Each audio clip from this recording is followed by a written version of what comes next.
Everyone, আমি সুস্মিতা। আমার নতুন একটি ব্লগে আপনাদের অনেক অনেক স্বাগতম। আশা করি সবাই খুব ভালো আছেন, সুস্থ আছেন, আর আমরাও খুব ভালো আছি। তো যেদিনের ব্লগটা শেয়ার করছি সেদিন ছিল এপ্রিল মাসের 4 তারিখ, শনিবার।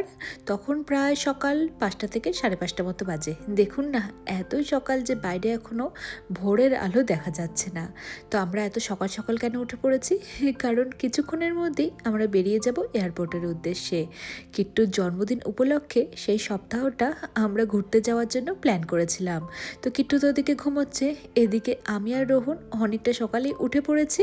তো এদিকে রোহন কিট্টুর বোতলগুলো ধুয়ে নিচ্ছে। এছাড়াও বোতল স্টেরিলাইজার সবসময় আমরা ক্যারি করি, কারণ কিট্টু এখনও ঘুমোতে যাওয়ার আগে এমনকি মাঝে মাঝেও রাতে বোতল ফিট করে।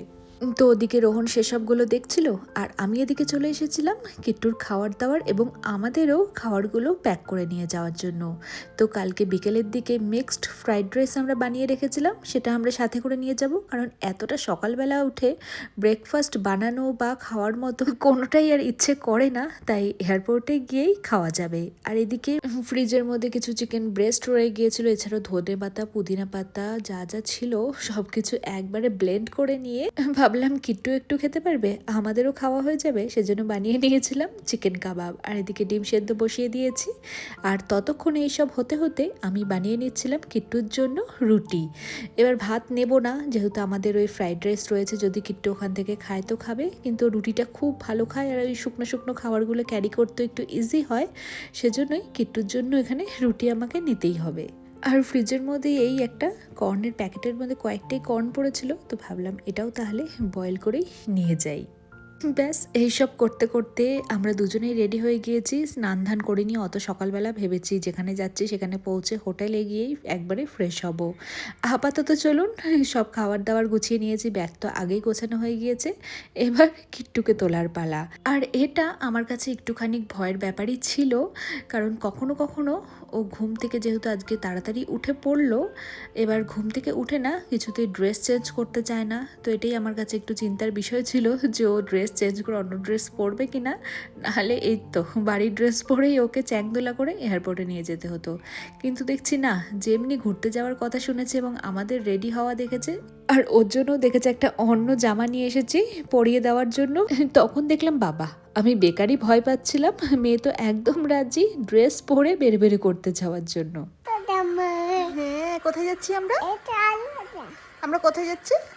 বেরু বেরু বলো, বেরু বেরু মজা হবে। ব্রাশ করে নাও, নাও নাও নাও, জলদি জলদি, মামা লেট হয়ে যাবো, আমি করে দেবো। হ্যাঁ হ্যাঁ হ্যাঁ, চলো চলো চলো, ব্রাশ করে চুলটা বেঁধে দিই। নাও নাও নাও নাও নাও। হ্যাঁ, এই বাসটা ব্রাশ করে আমরা রেখে দেবো। ই করো ই করো, খাবে না, ই করো ই। কোথায় যাচ্ছি? বেরি বেরি বার্থডে ট্রিপ। এটা না হোয়াইট জুতো, হ্যাঁ ওটা পরে যাবো, হোয়াইটটা। এদিকে আসো। না না, ওই যে কিচেনে। কাম বাবু কাম বাবু। হ্যাঁ এটা পরবো, হোয়াইটটা পরবো, এদিকে আসো। আমরা সবাই হোয়াইট পরেছি, তুমিও হোয়াইট পরবে, এটা না। ওই যে বাবা দেখ ব্যাগপত্র বের করছে। আচ্ছা ঠিক আছে, কোথায় যাচ্ছি আমরা? মা বেরু বেরু যাচ্ছি। ও কি, তুই জিজ্ঞাসা কর, কোথায় যাচ্ছি আমরা? বেরু বেরু। তুমি খুশি? কতটা খুশি? বেবু করতে যাচ্ছ? তুমি হ্যাপি? স্মাইল করে দাও হ্যাপি হলে। এটা जाना है भाई 2 मिनट স্মাইলটা মিস হয়ে গেল। ওকে ওকে। তো ফাইনালি চলুন ঠাকুরকে প্রণাম করে ব্যাগপত্র নিয়ে আমরা বেরিয়ে পড়ি যথারীতি। এবার আমরা 10 থেকে 15 মিনিট লেট হয়ে গিয়েছি। আগে থেকে ক্যাব বুক করে রেখেছিলাম, কারণ এত সকালবেলা টাইম মতো ক্যাব পাওয়া সবসময় পসিবল হয় না। যেহেতু লাগেজ বেশি ছিল, একটু বড় গাড়ি আমাদের লাগতো, সেজন্য আগে বুক করে রেখেছিলাম। এবার যেহেতু আমরা 10 থেকে 15 মিনিট লেট হয়ে গিয়েছি, সেজন্য ড্রাইভার দাদা বারবার করে ফোন করছিল। তো আমি আর কিট্টু সবার প্রথমে চলে এসেছি গেটের সামনে, আর রোহন ওদিকে ব্যাগপত্র নিয়ে আসছে। এবার কিট্টুর স্ট্রলারটাও আমরা সাথে করে নিয়েছি। আর হ্যাঁ, আমরা না একটা অন্য দেশে বেড়াতে যাচ্ছি, সেজন্য ভাবলাম স্ট্রলার থাকলে পরে খুব ইজি হবে। তো যথারীতি এখন ব্যাগপত্র সব গাড়ির মধ্যে সেট করে নিয়ে আমরা রওনা দিলাম এয়ারপোর্টের উদ্দেশ্যে। সকালবেলা তো ট্রাফিক কম থাকবে, ওই মোটামুটি 1 ঘন্টার মধ্যেই আমরা এয়ারপোর্টে পৌঁছে যাব। আর এদিকে কিট্টুর পাকামো দেখুন, এমনি তো বাচ্চা থাকলে পরে বড় ব্যাগের সাথে সাথে ছোটোখাটো ব্যাগও দেখবেন খুচখাচ করে অনেকগুলো হয়েই যায়। আর এদিকে আমার লাগেজও আরেকটা বাড়িয়ে দিয়েছে। যেমনি ঘর থেকে বেরোনোর আগে আমি আমার ব্যাগ ফোন সব নিয়েছি, উনিও ওনার ব্যাগ ফোন সব কিছু নিয়ে বেরিয়েছে। এবার গাড়িতে উঠে আমার হাতে ধরিয়ে দিয়েছে, মানে আর ওটা ইউজ করবে না, এখন সবসময় এটাকে আমাকেই ক্যারি করতে হবে। এবার এটাকে যে একদম বড় ব্যাগের মধ্যে ঢুকিয়ে লাগেজে দিয়ে দেবো সেটাও হতে পারে না, হুট করে আবার চেয়ে বসলে তো মুশকিল, তাই আমার সাথে সাথেই এটাকে রাখতে হবে। যাই হোক, এয়ারপোর্টে আমরা পৌঁছেও গেলাম। এবার চলুন ব্যাগপত্র নিয়ে আমরা এয়ারপোর্টের ভেতরে যাই, এবং টাইম মতোই পৌঁছেছি। আশা করি সব কিছু ধীরে সুস্থেই করতে পারবো। তো এয়ারপোর্টে এসে ব্যাগপত্র জমা করতে করতে একটু বেশি সময় লাগছিল, সেজন্য কিট্টু যাতে স্ট্রলারের মধ্যে চুপচাপ বসে থাকে, তো হাতের মধ্যে ওকে একটা বিস্কুট ধরিয়ে দিয়েছি। এবার আসার সময় না বাড়ি থেকে আর হোমমেড বিস্কুট বানাতে পারিনি, আর এখন তো একটু বড় হয়েছে, তাই বাইরে গেলে সবসময় ব্যাগের মধ্যে একটা মেরি বিস্কুটের প্যাকেট রেখে দিই। বাড়িতে আর এইসব খাওয়ার দরকার পড়েই না, যদি বাইরে যাই কখনো সখনো ওকে চুপচাপ বসিয়ে রাখার জন্য অন্য কোনো খাবার না থাকলে একটা হাতে বিস্কুট ধরিয়ে দিই। তো বিস্কুট খেতে খেতে ব্যাগপত্র জমা দিয়ে আমাদের ইমিগ্রেশনও হয়ে গিয়েছে। হাতে এখনো ঘন্টাখানেকের মতো সময় রয়েছে, অনেকটা তাড়াতাড়ি এখানে কাজকর্ম সব হয়ে গেল। আর এরপর সিকিউরিটি চেকিং করে ব্যাঙ্গালোরের এয়ারপোর্টের এই টার্মিনাল 2-তে আমরা, মানে কিট্টু এই ওয়াটারফলসের সামনে বসে কিছুক্ষণ থাকবে না সেটা তো হতেই পারে না। তো হাতে যেহেতু অনেকটাই সময় রয়েছে, তাই এখানেই বসে বসে আমরা অনেকক্ষণ সময় কাটিয়ে এবার চলুন যেখানে আমাদের ফ্লাইট ছাড়বে সেই গেটের সামনে যাই।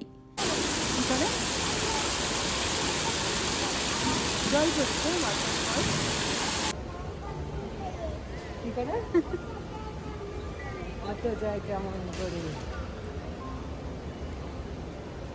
এবার দেখো কি এসছে, দেখো কি তোমার জন্য ওয়েট করে আছে, ওই দেখো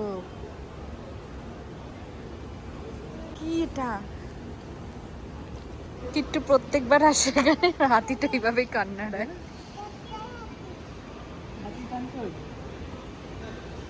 যাও হাতিকে এত করে হাতিকে এই যে মাম্মা আদর করছে, দেখো ষাট ষাট ষাট।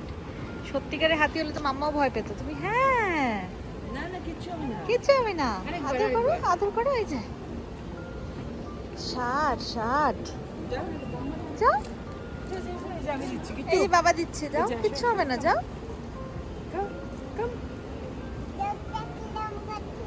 চোখটা কেমন করতেছে, হ্যাঁ ঠিক তো। কি করছে চোখটা,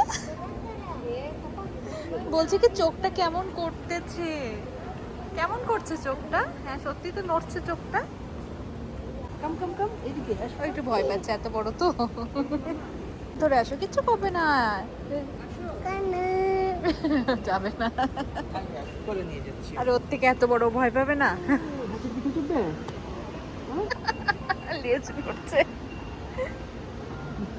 তো কিট্টু আর এই হাতির কাণ্ড কিছুক্ষণ দেখার পরে গেটের ওদিকে যাবই, তার আগে মনে হলো এখানে যে ডাইপার চেঞ্জিং স্টেশন রয়েছে সেখান থেকে কিট্টুকে ডাইপার পরিয়ে রেডি করিয়ে তারপরে না হয় ফ্লাইটে ওঠা যাবে।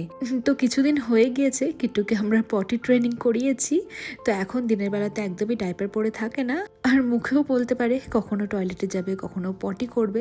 এবার যেহেতু বাইরে যাচ্ছি, এতটা ট্রাভেল করার ব্যাপার রয়েছে, হঠাৎ ফ্লাইটে উঠে তো ও সবসময় পটি করতেই যায়। এবার এত কিছু দেখে যদি ও বলতে ভুলে যায়, তাই রিস্ক না নিয়ে এখন চলুন ওকে ডাইপার পরিয়ে রেডি করিয়ে আমরাও ফ্রেশ হয়ে যে গেটের সামনে থেকে ফ্লাইট ছাড়বে সেখানে যাব। আস্তে করে মাথাটা নিচু নিচু করো, যাও যাও যাও যাও, ফেলে আসো, যাও যাও যাও যাও, আমি ধরে দিচ্ছি। আচ্ছা তুমি যাবে না, ভয়ের কি আছে, ওটাই তো, তুমি গেলে না কেন তাহলে, ভয়ের কিছু নেই তো।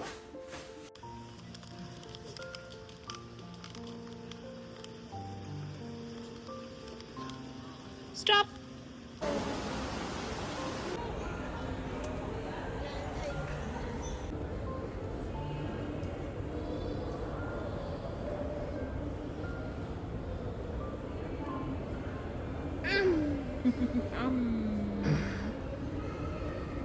আর যেহেতু এখন বোর্ডিং শুরু হতে হাতে কিছুটা সময় ছিল, সেজন্য ভাবলাম ফ্লাইটে ওঠার আগে একটু কিছু খেয়ে নিই, বিশেষ করে কিট্টুকে কিছু খাইয়ে দিই, কারণ ফ্লাইটে উঠলে পরেই সকালে উঠেছে তো মনে হয় ও ঘুমিয়ে যাবে।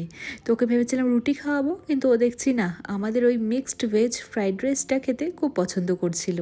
তো সেটাই আমরা তিনজনে মিলে সকলে খেয়ে নিলাম। আর এরই মধ্যে বোর্ডিং শুরু হয়ে গিয়েছে। ওই যে দেখুন ম্যাডাম ব্যাগের থেকে ফোন বার করে এখন যাবে ফ্লাইটে উঠতে। ব্যাপার স্যাপারই ওনার আলাদা। আর ওর স্ট্রলারটা আমরা একদম গেট অবধি নিয়ে এসেছিলাম, ফ্লাইটে ওঠার আগে এটাকে জমা দিয়ে দেবো। কি করছো? কোথায় যাচ্ছি আমরা? কিসে করে যাচ্ছি?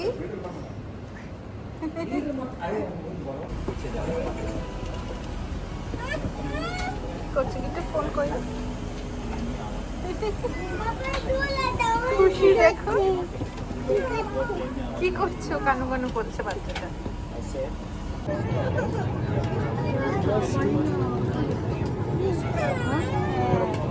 এটা না আমাদের 11, চলো 11 নাম্বার সিটে।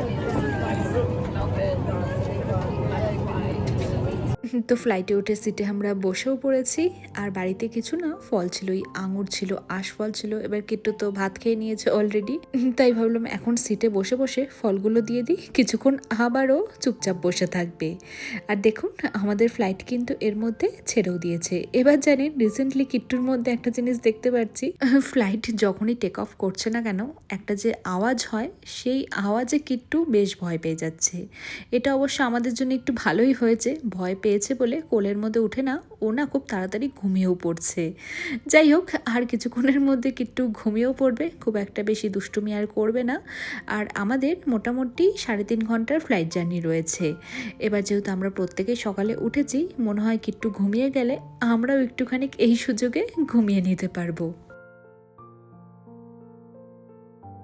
আর এরপরে ক্যামেরাটা প্রায় আমি 3 ঘন্টা পরে অন করলাম। ততক্ষণে কিট্টুর বাবার কোলে ঘুমিয়ে নিয়ে ঘুম থেকে উঠে অনেকটা এনার্জি পেয়ে গিয়েছে, আমরাও কিছুটা ঘুমিয়ে নিয়েছি। আর এরই ফাঁকে আমি কিট্টুকে একটু গুড় রুটি খাইয়ে দিয়েছি। আর কিছুক্ষণের মধ্যে আমাদের ফ্লাইট থেকে নামার সময়ও হয়ে এলো।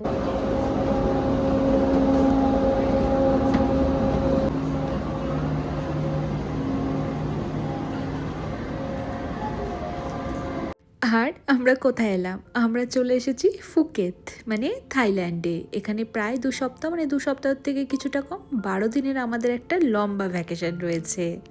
তো চলুন এবার আমরা ব্যাগপত্র নিয়ে আমাদের হোটেলের উদ্দেশ্যে রওনা দেব।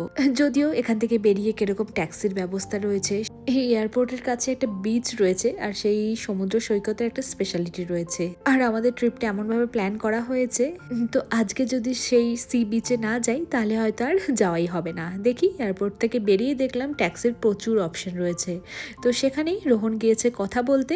আর কিট্টুকে আবার স্ট্রলারে চুপচাপ বসিয়ে রাখার জন্য বাড়ি থেকে মুড়ি দিয়ে মোয়া বানিয়ে নিয়ে এসেছিলাম, সেটা ধরিয়ে দিয়েছি। তো এরই মধ্যে রোহন ট্যাক্সি নিয়ে চলেও এসেছে। তো চলুন সেই বিচে যাই, কিন্তু সেটা শেয়ার করব পরবর্তী ভিডিওতে। আপাতত আসি, কিট্টু সবাইকে টাটা বলে দাও, বাই বলে দে, টাটা।